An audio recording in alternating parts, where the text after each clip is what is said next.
à ceux qui regarderont ce culte via la vidéo. On est heureux de se retrouver.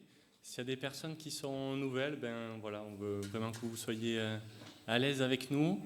Bienvenue. On aura un petit temps en fin de culte si vous souhaitez vous présenter, dire quelques mots. C'est bien sûr pas obligatoire du tout. Ce dimanche, c'est un culte un peu particulier, un peu spécial. C'est les 66 ans de Porte Ouverte. C'est une organisation qui œuvre pour les chrétiens persécutés dans le monde. Et donc ce culte sera un peu axé sur ce thème-là.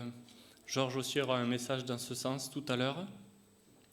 Et si tu peux nous passer les diapos, on a 4-5 diapos, justement pour présenter ce que fait Porte Ouverte. Voilà, ça fait donc 70 ans qu'ils œuvrent pour cette cause. Et vraiment, le verset qu'ils ont retenu, ce qui est affiché jusqu'ici, l'Éternel nous a secourus. Tu peux passer la diapo suivante. Voilà, à l'origine, une personne qui s'appelle Frère André, qui avait vraiment à cœur de partager la Bible dans des pays complètement hostiles.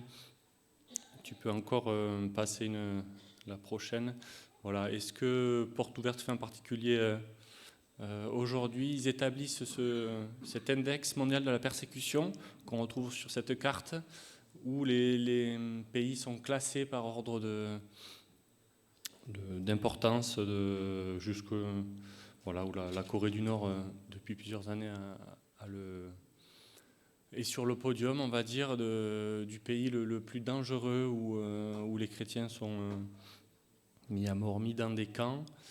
Et donc voilà cette carte qui est établie par cette organisation. On peut suivre Porte Ouverte via un magazine qui donne des informations. Il y a un email de prière sur des sujets particuliers et Internet, les réseaux sociaux.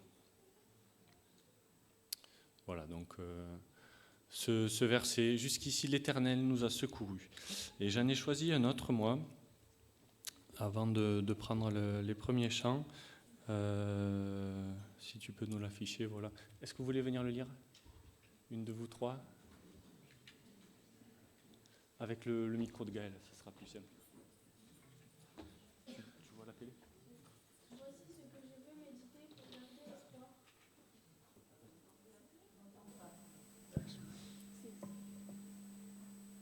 Voici ce que je veux méditer pour garder espoir.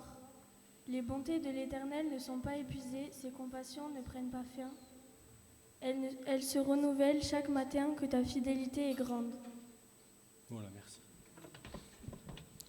Je vous propose de prier pour introduire ce culte, et puis après on va chanter. Notre Dieu, on veut te louer parce que tu nous as renouvelé la vie ce matin. On peut se retrouver ici pour nous librement dans notre pays. On veut te louer pour ça. On veut te prier vraiment pour tous les chrétiens sur la surface de la terre qui n'ont pas ce privilège, que tu les entoures de ta protection aujourd'hui, que tu les gardes de tout mal. Et voilà, guide-nous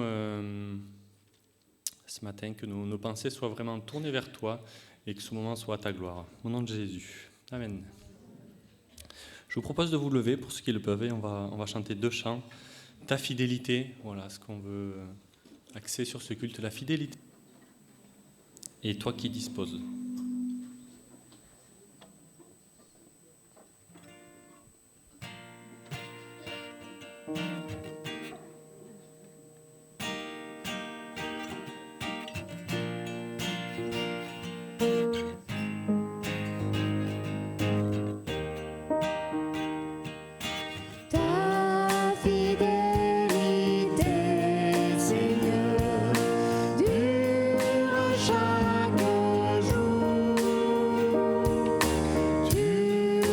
Soin de tes enfants.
pouvez vous rasseoir. Je vous propose la lecture d'un autre verset. Mathilde, tu voudrais bien nous le lire avec le micro de Gaël et tu regardes à la télé là-bas.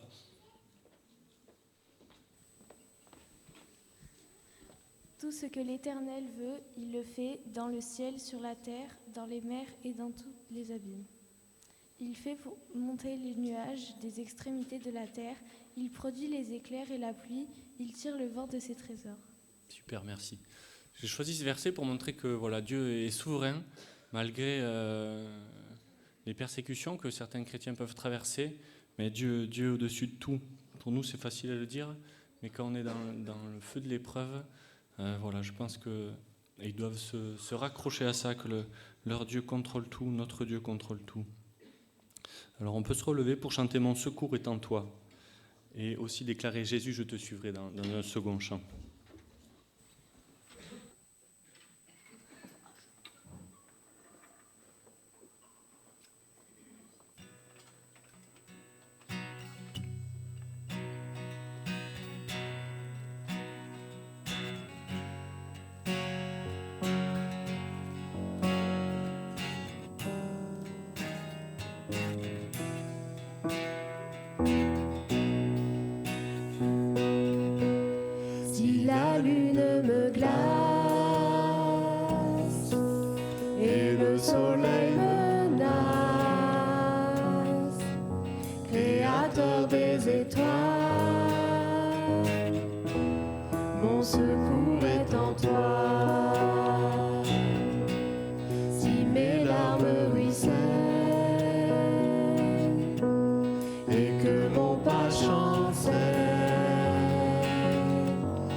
Ta victoire, mon espoir, ton chemin, mon destin, ton salut, mon refuge, tout est en toi. Ta victoire, mon espoir, ton chemin, mon destin, ton salut, mon refuge, tout est en toi. Ta victoire, mon espoir, ton chemin, mon destin, ton salut.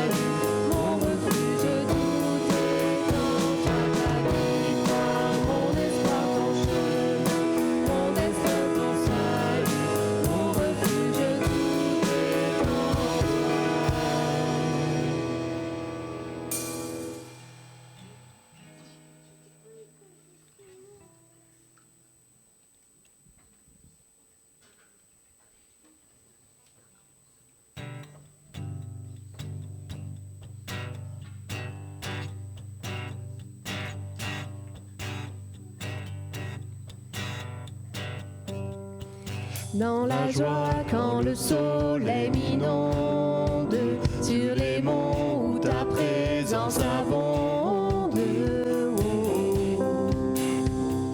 Oh. Jésus, je te suivrai dans l'appel quand mon âme sombre, dans la vallée du deuil et de l'ombre. Jésus, je te suivrai, car tu es mort pour moi. Je vivrai pour toi. Tout est offert sans rien garder. Tu as souffert pour me sauver. Jésus, je te suivrai. Je t'aimerai plus que la vie. Te servirai malgré le prix. Oh, oh. Jésus, je te suivrai.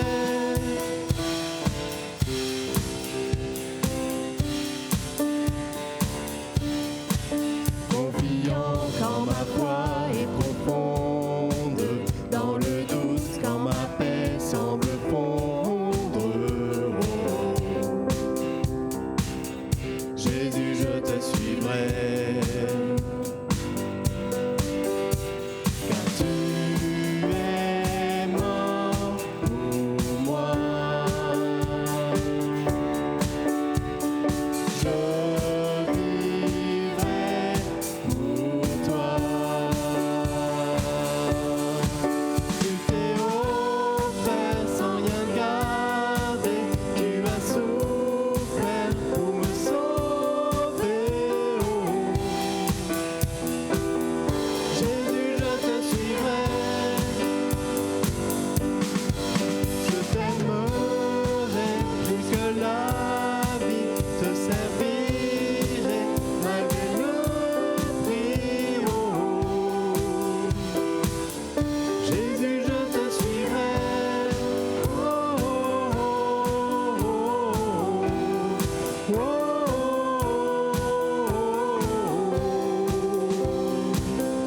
Jésus, je te suivrai. Oh, oh, oh, oh, oh.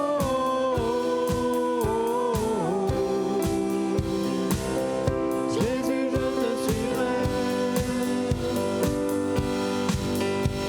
car tu es mort pour moi. Je vivrai pour toi. Tu t'es offert sans rien garder. Tu as souffert pour me sauver.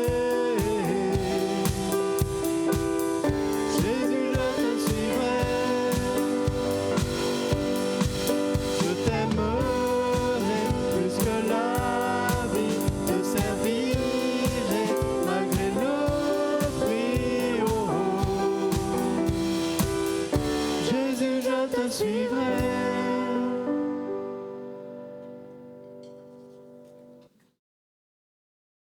Vous pouvez vous rasseoir. Je vous propose maintenant un temps de prière libre où chacun est libre de s'exprimer à haute voix et que ce soit des prières courtes de reconnaissance, de louange envers notre Dieu, et puis je terminerai ce moment. Jésus, parce que tu étais au bout, tu as tout payé pour nous, tu n'as pas reculé devant la mort, et tu nous rassembles aujourd'hui, et on veut te louer pour ça. Amen. Pardon, j'ai la voix coupée. Je vous propose maintenant 2 chants. On peut se relever.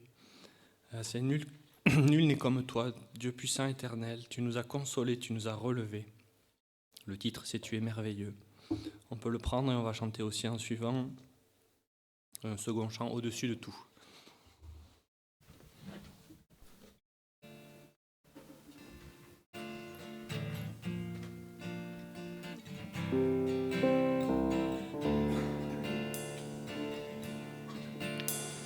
Nul n'est comme toi, Dieu puissant éternel. Tu nous as consolés, tu nous as relevés.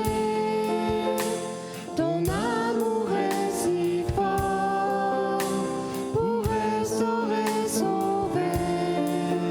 Tu es merveilleux dans tout ce que tu fais. Tu es merveilleux dans tout ce que tu fais. Nul n'est comme toi, un père et un ami, si tendre et si patient. Tu corriges et conduis, toujours à nos côtés, toujours pour nous aider. Tu es merveilleux dans tout ce que tu fais. Tu es merveilleux dans tout ce que tu fais.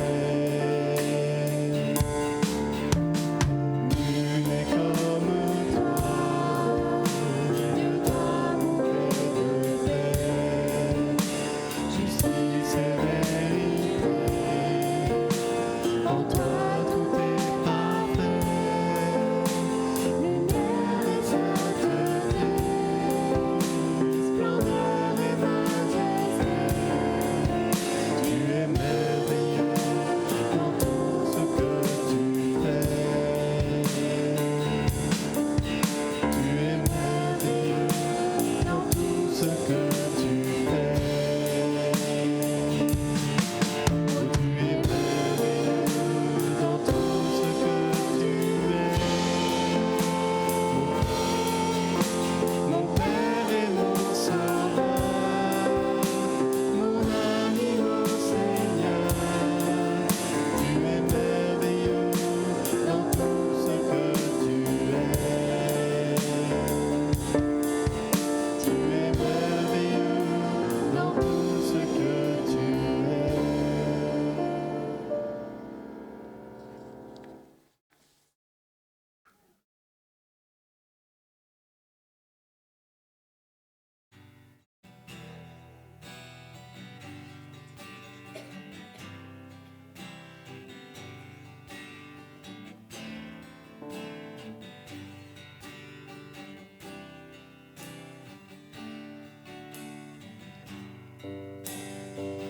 Au-dessus des puissances, au-dessus des rois, au-dessus de la nature et de la création, au-dessus de tous les plans des hommes sages. Bien avant le monde, tu existais. Au-dessus des royaumes, au-dessus des trônes, au-dessus des merveilles que ce monde a connues. Par-dessus tous les trésors de la terre, rien ne peut mesurer ta valeur. Crucifié, seul abandonné, tu as souffert, méprisé, rejeté, tel une rose, foulé par nos pieds. Tu m'as sauvé, tu m'as aimé, par-dessus tout.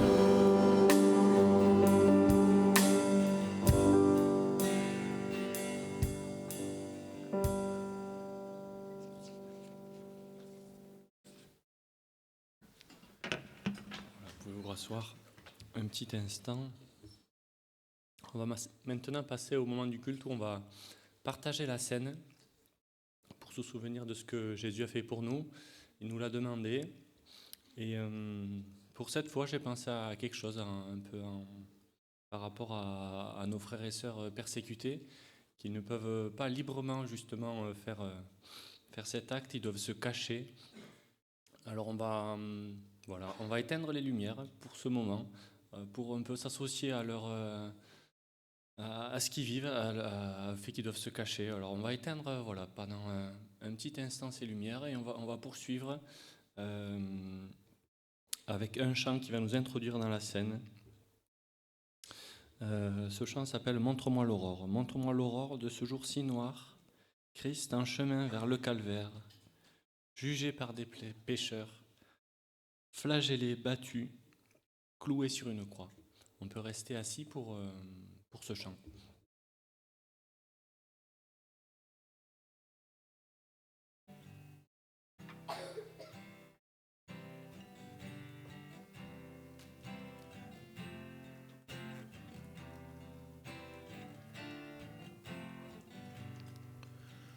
Montre-moi l'aurore de ce jour si noir, Christ en chemin vers le calvaire, jugé par les pécheurs, flagellé, battu, cloué sur une croix.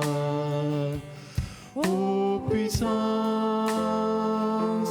de la croix, Christ s'est fait péché pour moi.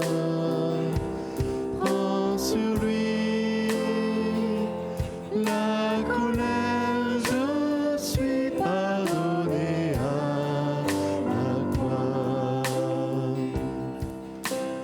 Montre-moi l'angoisse gravée sur ta face, tu portes le poids du péché. Nos pensées amères, nos actions mauvaises, couronnent ton sang sanglant. Ô puissance de la croix, Christ s'est fait péché pour moi. Prends sur lui la colère, je suis pardonné à la croix.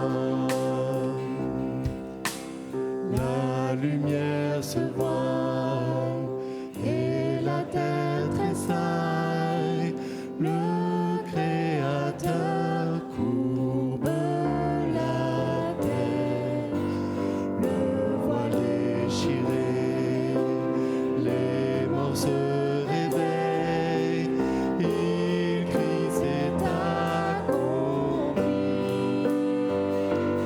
Ô puissance de la croix, Christ s'est fait péché pour moi. Prends sur lui la colère, je suis pardonné à la croix. Montre-moi mon nom gravé sur tes mains, transpercé pour me libérer. La mort est vaincue, la vie m'est donnée par ton amour parfait. Ô puissance de la croix, Christ s'est fait péché pour moi. Prends sur lui la colère, je suis pardonné à la croix.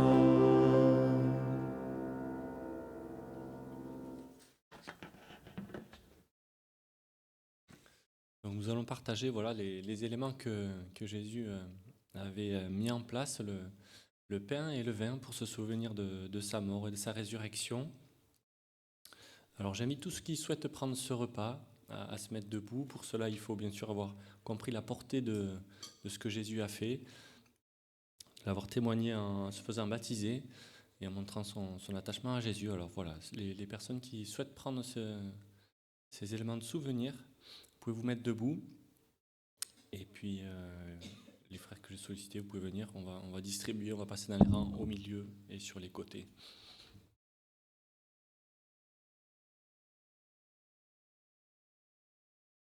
Te remercier pour la simplicité de ces éléments que tu as mis en place la nuit où tu as été livré. Et ce matin, ils ont un goût particulier parce que nous, on le fait, certes, les lumières éteintes, mais bon, il y a une grosse croix sur le bâtiment. Tout le monde sait qu'on est chrétien et qu'on est ici et on ne craint rien. Et quand on pense à tous nos frères et sœurs qui peut-être meurent ce matin pour cette foi, on se sent un peu ridicule de se plaindre des fois pour notre quotidien. Et Seigneur, ce matin, on veut surtout ressentir le fait qu'on est tous un corps, on est tous ton corps, et on s'associe avec tous ceux qui souffrent ce matin en prenant ces éléments. Et du fond de notre corps, on veut te remercier pour ton sacrifice, pour ce que tu as fait à la croix et pour cette main que tu nous tends, qu'on a juste à saisir pour avoir ton salut. Amen.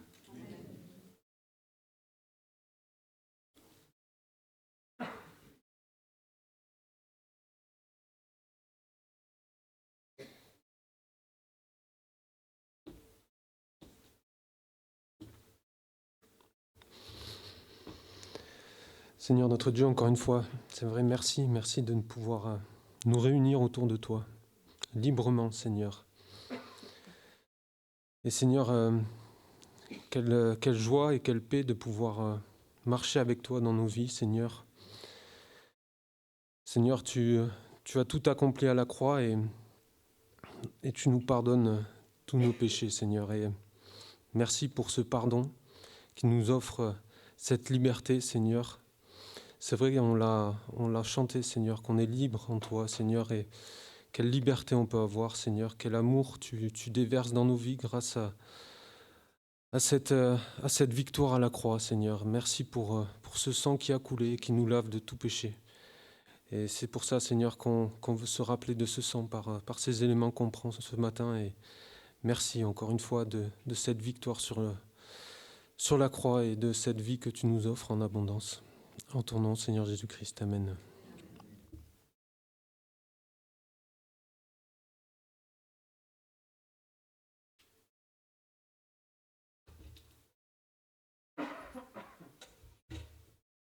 On passe pour ramasser les coupes. Vous pouvez vous rasseoir.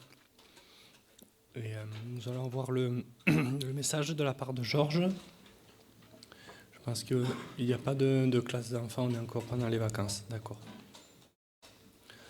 Ouais, tu peux nous rallumer les lumières, s'il te plaît.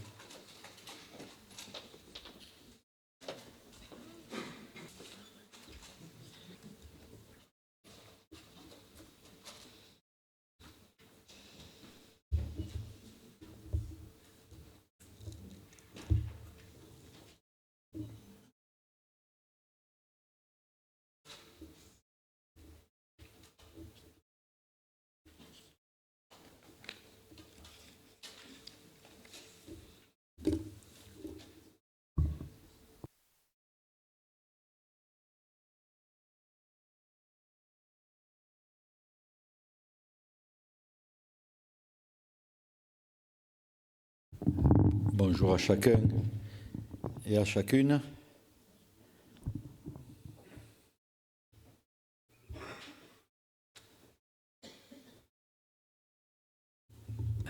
Je vous propose de prier. Seigneur notre Dieu, merci pour la croix. Merci Seigneur parce que tu as tout accompli et nous voulons ce matin réaliser ce privilège que nous avons déjà ici, de pouvoir nous réunir en toute liberté, sans nous cacher, sans nous enfermer à clé, sans être persécutés. Seigneur, c'est une grâce et nous voulons être reconnaissants. Mais nous voulons aussi, Seigneur, penser à nos frères qui sont persécutés en ce moment même. Tu connais toutes choses, Seigneur, nous l'avons dit, tu es souverain. Parfois, nous ne comprenons pas tout, mais nous savons, Seigneur, que tu as un plan et que ce plan, Seigneur, s'accomplira malgré tout ce que le monde peut essayer de faire, tout ce que le monde veut éliminer l'Évangile, mais toi, Seigneur, tu l'as dit, tout passe, le ciel, la terre passeront, mais mes paroles ne passent pas. Alors ce matin, Seigneur, nous voulons vraiment nous incliner devant toi, devant ta parole, et que tu nous conduises, que tu nous donnes ton esprit, Seigneur, à être attentif à ce que toi tu as prévu. Merci de nous conduire ce matin. Au nom de Jésus, Amen. Alors, oui, bonjour à vous tous. Et Luc nous a ce matin conduit à mener et nous a rappelé qu'aujourd'hui, ça fait 70 ans que Porte Ouverte s'occupe un peu de nos frères persécutés dans les pays vraiment où il y a, je ne sais pas si même le mot persécution, ça a vraiment du poids, mais enfin où nos frères et nos sœurs sont vraiment, où ils souffrent. Il y a quelques jours, je lisais sur Porte Ouverte et il y a eu l'Assemblée Générale évangélique qui a été faite le 28 octobre, là, il y a quelques jours. Et Josué Williams, je ne le connais pas, mais c'est un défenseur et qui aussi, avec Porte Ouverte, et il a exprimé son désarroi face à la persécution des chrétiens. Et il a lancé une invitation, c'est d'inciter les chrétiens du monde entier à agir et à se lever pour prier pour nos frères et nos sœurs qui sont persécutés. Il a déclaré aussi que dans ces pays-là, c'était l'horreur, l'enfer. Dans au moins 55 pays, il y a l'horreur, une persécution qui est douloureuse. Il a lancé donc cet appel aux églises à prier, à se lever pour nos frères et pour nos sœurs. Alors il ne s'agit pas d'en parler seulement superficiellement, de prétendre que cela va disparaître. Dieu est souverain. On ne comprend pas tout, peut-être, mais on sait que l'importance de la prière. Et vous savez, croyez-moi, pour avoir lu certains témoignages, leur souffrance ne ressemble pas à nos petits bobos. Pardon.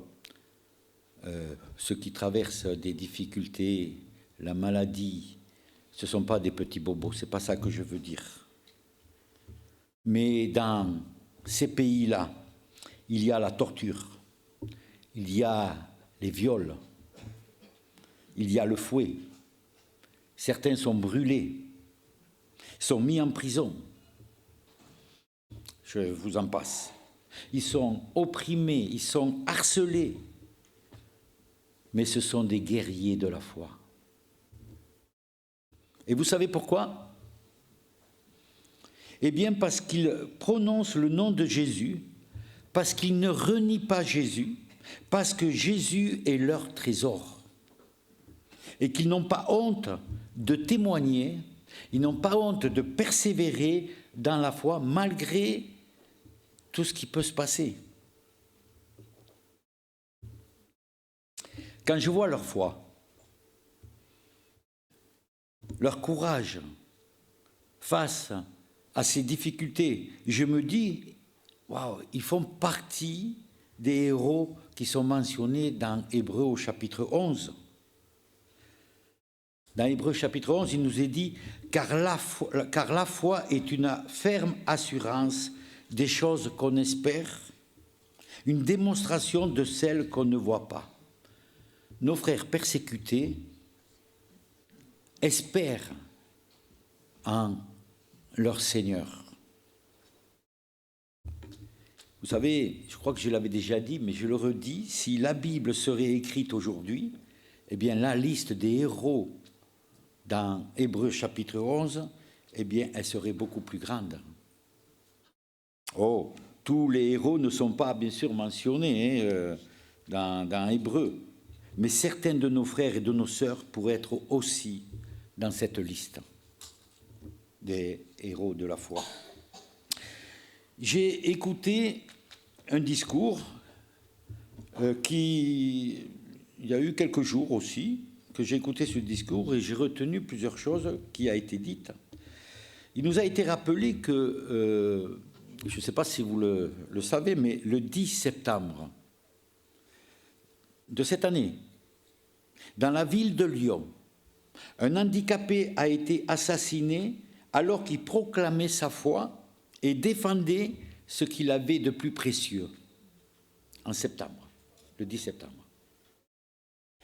Ensuite, le même jour, 10 septembre, Charlie Kirk, vous en avez entendu parler, hein? Eh bien, il est mort aux États-Unis à l'âge de 31 ans. Il a été assassiné lui aussi pour avoir défendu les valeurs enracinées qui sont dans la Bible devant 3000 personnes qui étaient en train de l'écouter. Et on se souvient aussi de nos frères tués au Mozambique, au Congo, au Nigeria, en Inde, simplement parce qu'ils évoquent le nom de Jésus. Tous ces chrétiens ont été victimes de l'intolérance de différentes formes. Et cette intolérance montre de manière inquiétante de plus en plus son visage haineux dans notre pays, la France. Rappelez-vous aussi, je ne sais pas si vous l'avez vu, la cérémonie d'hommage faite à Charlie Kirk, son épouse. Son épouse fut d'une grande dignité, le pardon et le refus de céder à la haine, ainsi que les louanges qu'elle a adressées à Dieu, témoignent de la profondeur de la beauté de la foi. Quelle différence! Quelle différence de la caricature des évangéliques qui a été faite dans le cadre de l'émission, il y a à peu près un mois, Envoyé spécial. Je ne sais pas là aussi si vous l'avez vu, qui au final n'avait de spécial que de manipuler et de déformer l'évangile. Certains ont été piégés. Alors la question qu'on peut se poser, avons-nous encore la liberté d'exprimer notre foi sans craindre les menaces physiques comme nos frères qui sont persécutés? J'ai écouté encore aussi, quelques jours, il y a beaucoup de choses qui ces jours-ci me sont passées, en sachant que je devais préparer ce message. J'ai écouté sur la 9, là, à 8h30, c'est un couple qui, alors leur confession de foi, je ne sais pas trop, mais ils ont fait un reportage sur Jésus, sur l'amour de Jésus. Je crois que ça s'appelait le Sacré-Cœur. Hein, mais des personnes qui voulaient que ce qu'ils avaient, l'émission qu'ils voulaient passer, ça devait passer à Marseille. Mais le maire de Marseille a refusé de diffuser justement ce qu'ils avaient préparé. Ça devait passer au cinéma. Et bien il a refusé. C'est malheureux. Alors qu'aujourd'hui, quand on voit, je ne sais pas, j'ai été faire les courses samedi, quand je voyais la file qu'il y avait d'enfants pour se faire maquiller avec Halloween, toutes les masques, tout ça, ça fait peur. Et je me dis, là, on laisse faire les choses, mais par contre, quand il s'agit des choses de Dieu, on veut l'éliminer. On ne veut plus de l'Évangile, malheureusement. Oui, avons-nous encore la liberté d'exprimer notre foi? Je rappelle que le message de l'Évangile, la bonne nouvelle, n'est ni à droite, ni à gauche, ni au centre, ni d'un extrême. Il est l'Évangile d'un royaume céleste qui qui s'élève au-dessus de toute parti politique de la terre. Et il s'adresse à tous les hommes, femmes, à toutes les nations. C'est un message d'amour pour le salut éternel, même pour ceux qui écoutent en ce moment sur Internet. Oui, Dieu est amour et il s'est donné pour chacun de nous afin que quiconque croit à la vie éternelle. C'est un message d'amour. C'est pourquoi je me dis, ne cédons pas à la peur, parce que le message d'amour porté par les évangiles de Jésus-Christ est plus grand, est plus beau, plus fort que les réponses haineuses de ceux qui espèrent la réduire au silence. C'est pourquoi il est dit dans Matthieu 16, verset 18, je ne l'ai pas noté, mais je l'ai vu ce matin, il nous est dit que malgré tous ces défis, je bâtirai mon Église. Malgré toutes les persécutions qu'il y a, Dieu bâtit son Église. Ni la mort, ni la vie, ni les anges, ni les dominations, ni le présent, ni l'avenir, ni les puissances, ni aucune autre créature ne pourra nous séparer de l'amour de Jésus-Christ, notre Seigneur. Romains chapitre 8, versets 38 à 39. C'est la parole de Dieu qui parle. Dans le début de l'Église, dans Actes au chapitre 5, verset 41, on va voir les apôtres ont été persécutés eux aussi par les religieux, les juifs religieux, parce qu'ils persévérèrent dans l'amour de la bonne nouvelle de Jésus. Ils ont été persécutés. Il nous est dit, après avoir été maltraités, Actes chapitre 5, verset 41, après avoir été maltraités, les apôtres quittèrent la salle du conseil, tout joyeux de ce que Dieu les avait jugés dignes de souffrir l'humiliation pour Jésus. Dans Actes chapitre 4, qu'on va lire, Actes chapitre 4, versets 13 à 21. Chapitre 4, versets 13 à 21. Voilà ce que nous dit la parole. Lorsqu'ils virent l'assurance de Pierre et de Jean, ils furent étonnés, sachant que c'étaient des hommes du peuple sans instruction, et ils les reconnurent pour avoir été avec Jésus. Mais comme ils voyaient là, près d'eux, l'homme qui avait été guéri, ils n'avaient rien à répliquer. Ils leur ordonnèrent de sortir du Sanhédrin et ils délibérèrent entre eux, disant « Que ferons-nous de ces hommes ? Car il est manifeste pour tous les habitants de Jérusalem qu'un miracle signalé a été accompli par eux, et nous ne pouvons pas le nier. Mais afin que les choses ne se répandent pas davantage parmi le peuple, défendons-leur avec menace de parler désormais à qui que ce soit en son nom-là. » Et les ayant appelés, ils leur défendirent absolument de parler et d'enseigner au nom de Jésus. Pierre et Jean leur répondirent, « Jugez s'il est juste devant Dieu de vous obéir plutôt qu'à Dieu, car nous ne pouvons pas ne pas parler de ce que nous avons vu et entendu. » Ils leur firent de nouvelles menaces et ils leur relâchèrent, ne sachant comment les punir à cause du peuple, parce que tous glorifiaient Dieu de ce qui était arrivé. Les temps n'ont pas changé.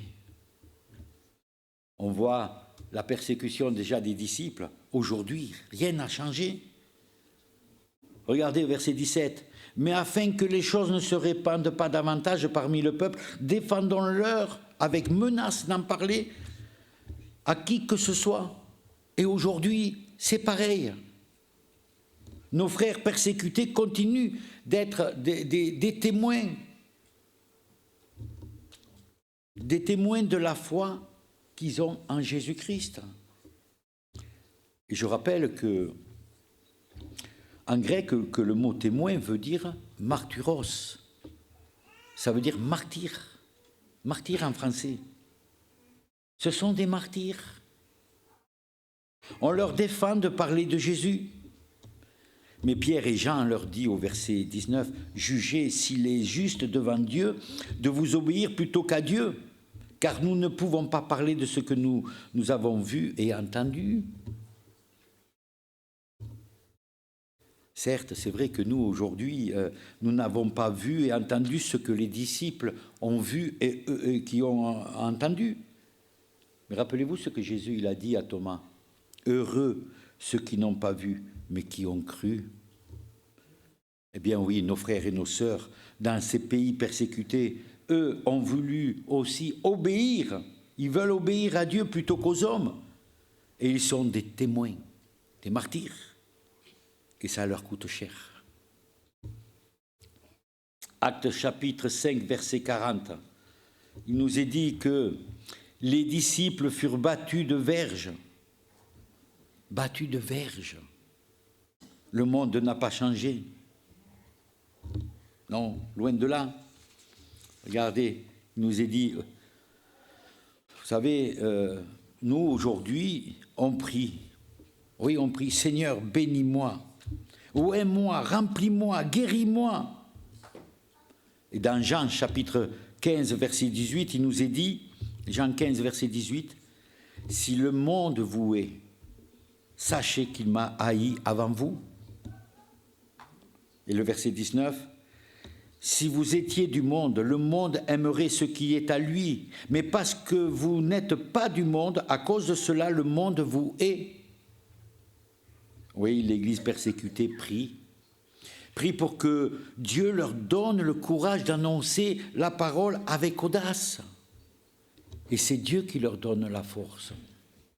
Et combien nous avons besoin de prier pour eux. Vous savez, la Bible ne dit pas « vous recevrez une bénédiction et vous serez mes adorateurs ». Non, elle dit « vous recevrez une puissance et vous serez mes témoins ». Martyros, martyrs. Levons-nous, arrêtons de prier pour notre confort, prions pour être des témoins fidèles, comme eux, ils sont fidèles malgré par où ils passent. Quand Dieu met le croyant à l'épreuve, qu'il le place dans un creuset, ce n'est pas pour le détruire, loin de là, ou de lui faire du mal. Oh non. Je ne sais pas si vous avez remarqué, quand nous vivons dans la facilité, quand nous vivons où tout va bien, notre foi peut s'endormir. Nous sommes plus enclins à nous appuyer sur Dieu quand nos vies est dans le tumulte. Parfois, quand nous passons nous aussi par des épreuves, vous savez, être à l'école de Dieu, ben ça ressemble à un parcours d'un combattant avec une marche de commando. Dans l'histoire d'Israël, on remarque que lorsque tout va bien, eh bien le peuple se détourne de Dieu. Et lorsque ils sont dans l'épreuve, eh bien ils reviennent au Seigneur. J'ai envie de dire aujourd'hui, n'attendons pas d'être dans l'épreuve pour revenir au Seigneur. Est-ce que nous n'avons pas, nous aussi, la même attitude? Quand tout va bien, on se relâche. Quand tout va mal, on crie à Dieu. Restons fidèles à Dieu, quelles que soient les circonstances, bonnes ou mauvaises. Bonnes ou mauvaises. Vous savez, mon épouse est malade. Et je m'aperçois que je passe beaucoup plus de temps dans la prière qu'avant. C'est triste. Il faut que je prenne conscience qu'il faut qu'il arrive une épreuve pour me dire « Oh, mais Seigneur, qu'est-ce qui se passe ?» Vous savez, quand tout va bien, nos vies peuvent rapidement se remplir d'occupations. Si bien que nos échanges avec Dieu sont en diminution. Parce que tout va tellement bien que tout tourne autour de nous, qui tourne autour de nos loisirs, de nos vacances, de notre santé, de nos sorties. Et du coup, on ne prend plus le temps de passer du temps avec Dieu, d'avoir cette relation intime. C'est malheureux, hein, comment je suis. Ecclésiaste chapitre 7, versets 2 à 4, je ne sais pas si je l'avais donné, il nous est dit, vaut mieux aller dans une maison de pleurs que de rire. Car avec un visage triste, le cœur peut être content. Oh, je ne veux pas dire qu'il faut toujours pleurer, non. Mais quand on a un cœur qui est attristé, on se tourne vers notre Père. Et si vous êtes peut-être dans une maison de rire, où tout va bien, c'est une bonne chose. Eh bien, rendez grâce à Dieu. C'est par pure grâce que Dieu nous donne ces moments-là aussi de joie, de rire. L'apôtre Pierre nous encourage quand nous passons par des circonstances difficiles. Regardez dans 1 Pierre, au chapitre 1, et les versets 6 à 9. 1 Pierre 1, 6 à 9. C'est là ce qui fait votre joie. Quoique maintenant, puisqu'il le faut, vous soyez attristés pour un peu de temps par diverses épreuves, afin que l'épreuve de votre foi, plus précieuse que l'or périssable, qui cependant est éprouvé par le feu, ait pour résultat la louange, la gloire et l'honneur, lorsque Jésus-Christ apparaîtra. Et le verset 8, vous l'aimez sans l'avoir vu. Vous croyez en lui sans le voir encore. Verset 9, parce que vous obtiendrez le salut de vos âmes pour prix de votre foi. Waouh! Ici, il y a un triple hommage. La louange, la gloire et l'honneur. Tout cela sera rendu aux croyants fidèles quand Jésus reviendra, quand Jésus apparaîtra.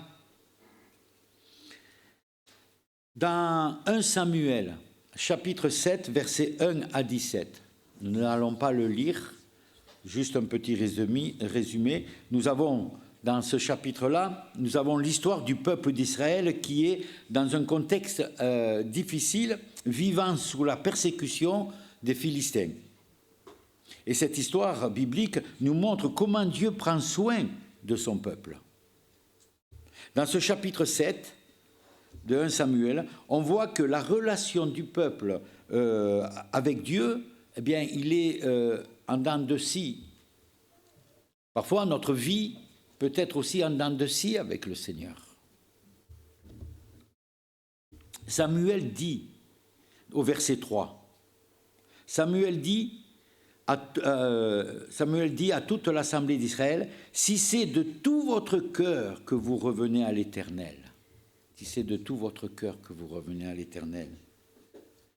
Ça veut dire pas simplement en ayant une émotion, de tout mon cœur. Ôtez du milieu de vous les dieux étrangers et les astartés, dirigez votre cœur vers l'Éternel et servez-le, lui seul, et il vous délivrera de la main des Philistins. Nous voyons ici la nécessité d'un retour sincère à Dieu et de ôter du milieu de nous tout ce qui peut nous éloigner de Dieu. Ces dieux étrangers. Dirigeons notre cœur vers l'Éternel et servez-le lui seul. C'est un appel à le servir lui seul, parce que c'est l'Éternel. Ces paroles, vous savez, ces paroles doivent résonner dans nos vies, même si cela doit nous coûter. Savoir laisser ce qui prend la place de Dieu. Ça peut être beaucoup de choses. Vous savez, j'ai ici 7 personnes. 7 personnes qui sont dans des pays où on persécute les chrétiens. 7 personnes qui veulent servir le Seigneur lui seul. Eh bien, depuis 20 ans, ils sont en prison. Pas avec la télévision. Depuis 20 ans, ils sont en prison. Hein? Ils ont été mis en prison sans procès, avec des fausses accusations. Leur seul tort, c'est de vivre leur foi en dehors des églises autorisées par l'État. Un autre pasteur, nommé Omar. Cet homme-là, ce pasteur-là, sert Dieu dans le nord de la Mozambique. Et il y a la persécution qui est violente là-bas. Il partageait l'évangile. Et un jour, un groupe islamite l'ont attaqué, ils l'ont mis à terre, ils l'ont frappé avec des coups violents. Et lui-même, il pensait que c'était terminé pour lui, qu'il allait mourir. Il faut les vivre, ces situations. Et miraculeusement, il a été secouru par l'armée régulière. 1 Samuel 7, verset 12. Luc nous a montré ce passage, ce verset. 1 Samuel, chapitre 7, verset 12. « Jusqu'ici, l'Éternel nous a secourus. » Oh, quand j'ai lu ce verset, ça m'a reboosté. C'est un peu comme si quand, vous savez, une batterie qui ne marche pas, on la rebranche et on recharge la batterie. Jusqu'ici, l'Éternel nous a secourus. Oui, certainement, ce passage de ce verset, ce pasteur Omar a dû vivre ce secours-là. Et peut-être qu'il s'est dit, Seigneur, tu m'as encore secouru. Combien de fois l'Éternel nous secourt. Et nous n'en sommes même pas, on s'en rend même pas compte. Parce qu'on vit dans un pays cool. Certes, avec des difficultés, mais cool. J'ai lu un autre témoignage. C'est au Niger, pays le plus dangereux aussi pour les chrétiens. Akuri est une femme chrétienne. Les extrémistes islamiques ont attaqué son village. Se réfugiant dans leur hutte, eh bien, les islamites ont crié « Mettons le feu et tuons tous les hommes et les garçons !»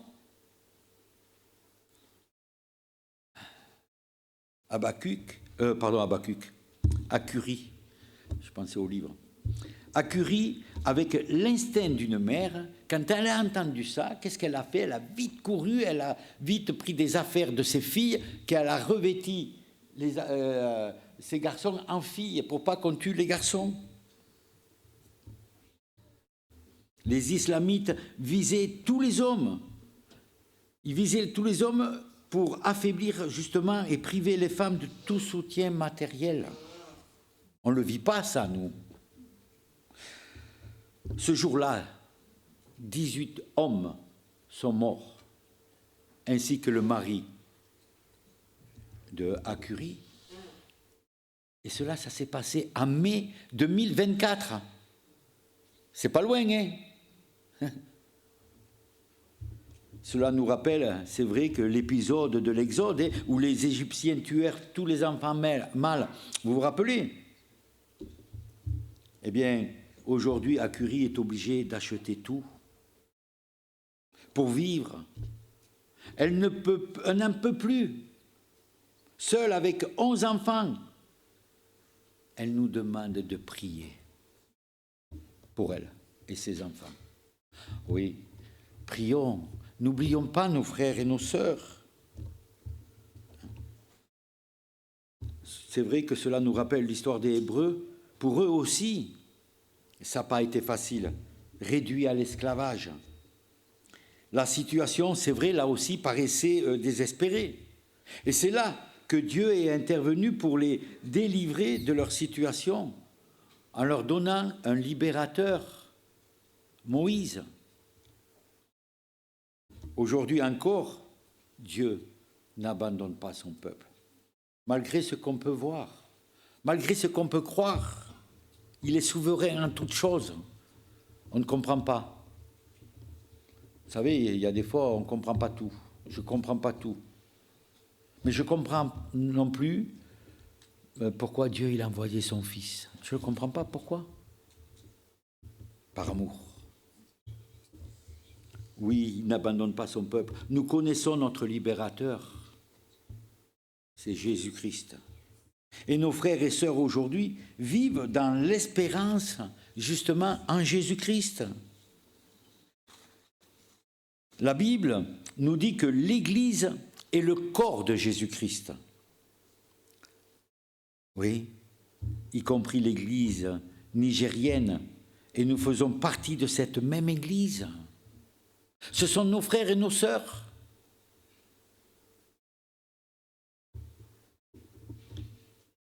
Prions pour le Niger, prions pour la paix et aussi pour la conversion de ces bourreaux. Prions pour la protection de nos frères et nos sœurs. Aidons nos frères et sœurs qui, comme à Curie, gardent la foi malgré toutes ces épreuves. Curie a dit qu'elle payait le prix de la foi en Jésus-Christ. Elle paie le prix de sa foi. Nous aussi, nous pouvons aussi payer le prix de notre foi. Et n'ayons pas peur. Christ est vivant, il est avec nous, n'ayons pas honte. Faisons l'effort vraiment d'être des témoins, même si ça doit nous coûter. Nos frères et nos sœurs vivent avec ce verset dans leur cœur. Jusqu'ici, l'Éternel nous a secourus. Oh, puissions nous aussi vivre avec ce verset dans nos cœurs, de savoir que l'Éternel nous a secourus. Si je dois énumérer toutes les fois où le Seigneur m'a gardé depuis que je suis petit, j'aurai de quoi remplir, parce qu'il est là. Il nous secourt. Et parfois, on ne s'en rend même pas compte. Parfois, on est ingrat. Comme on a dit tout à l'heure, on prie pour notre confort. Seigneur, fais ceci, Seigneur, fais cela. Non, vous serez mes témoins. Alors, n'ayons pas peur. Même si aujourd'hui, on veut ne plus entendre parler de l'Évangile.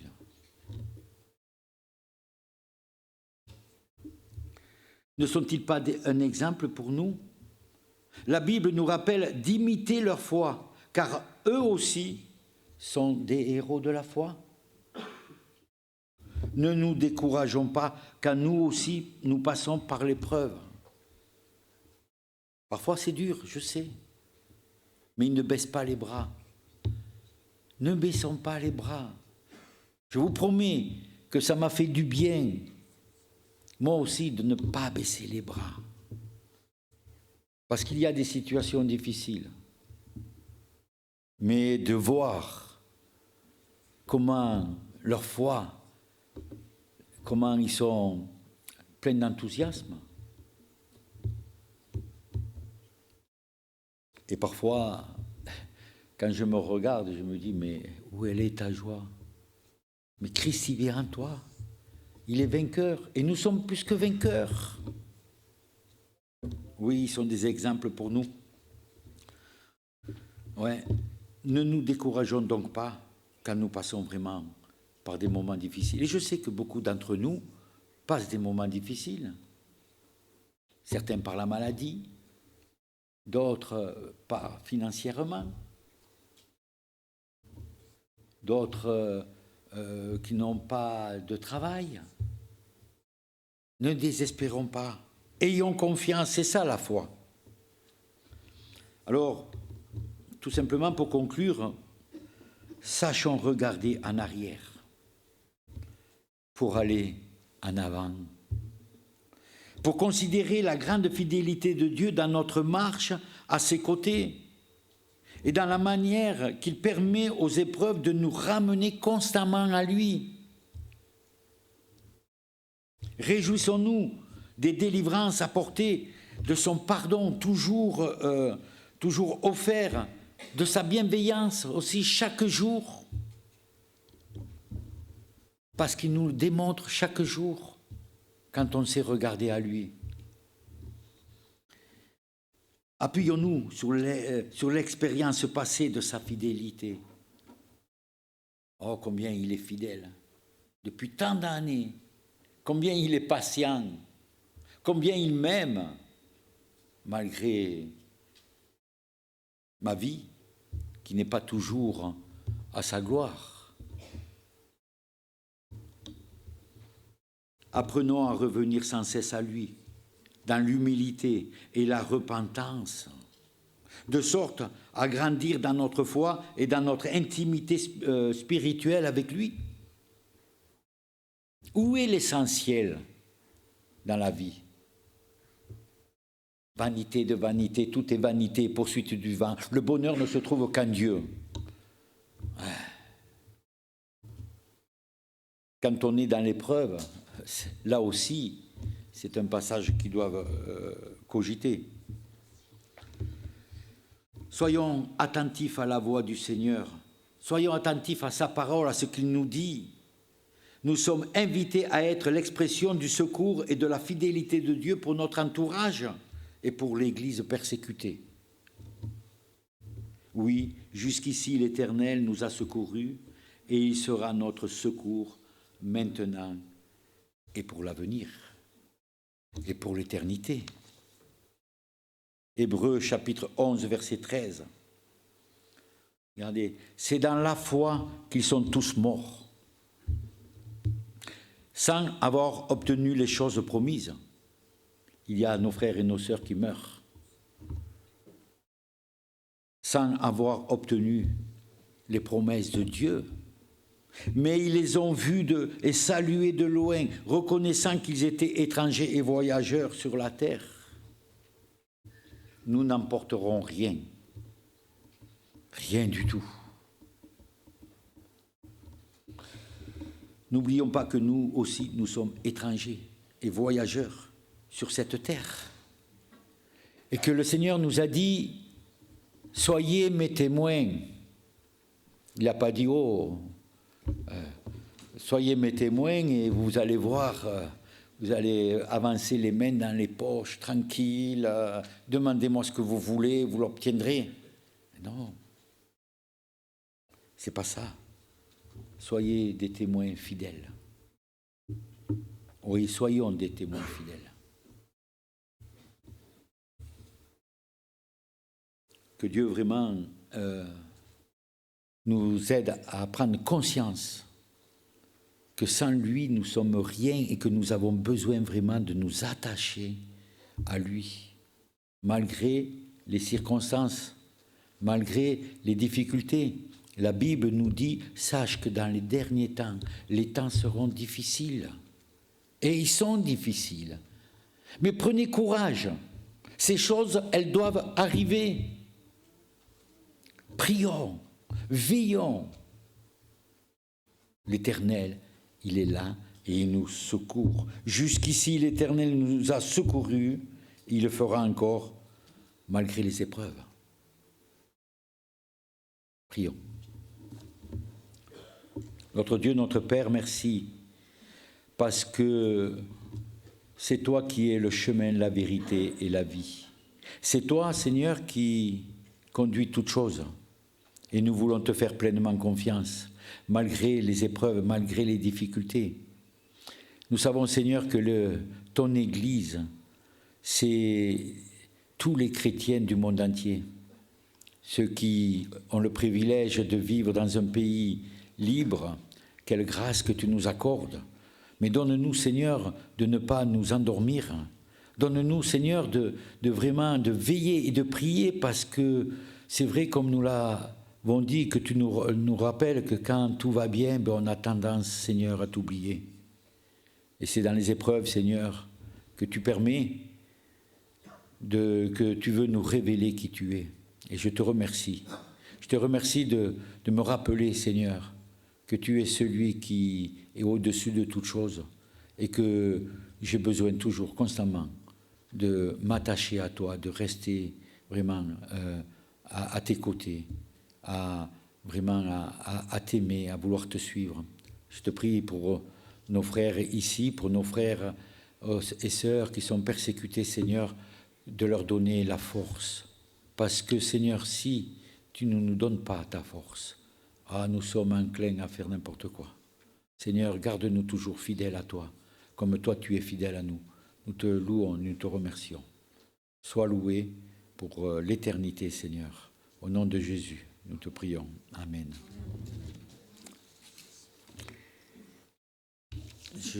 Peut-être que je vous propose un chant. On pourrait chanter ce cantique si il me gardera. Parce que Dieu nous garde.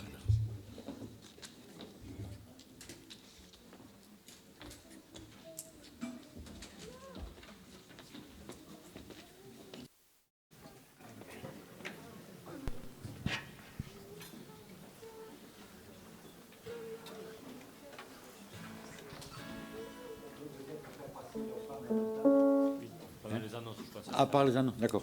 Okay.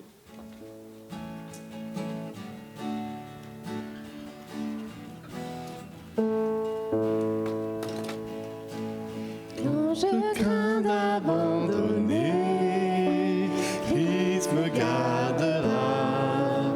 Quand Satan vient me tenter, il me gardera. Sur ce chemin sans son aide, je ne tiendrai pas. Mon amour est souvent tiède, il me gardera.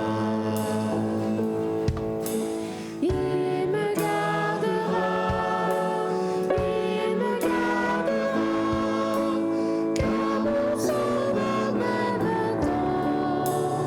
Il me gardera. Les rachetés font sa joie, Christ me gardera. Nous sommes précieux pour le roi, il me gardera. Mon âme est en sûreté, sa promesse il tiendra. Quel beau prix il a payé, il me gardera.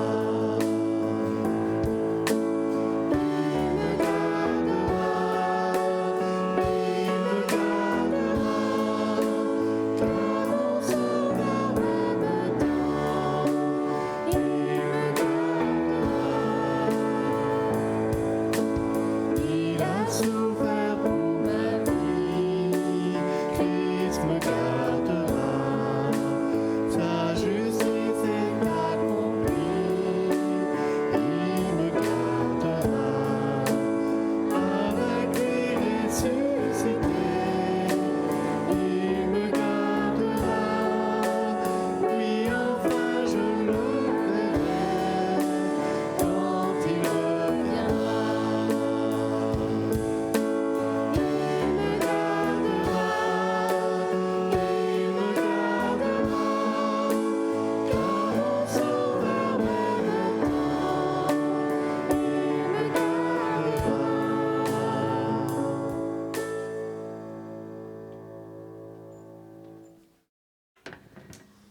Voilà, vous pouvez vous asseoir.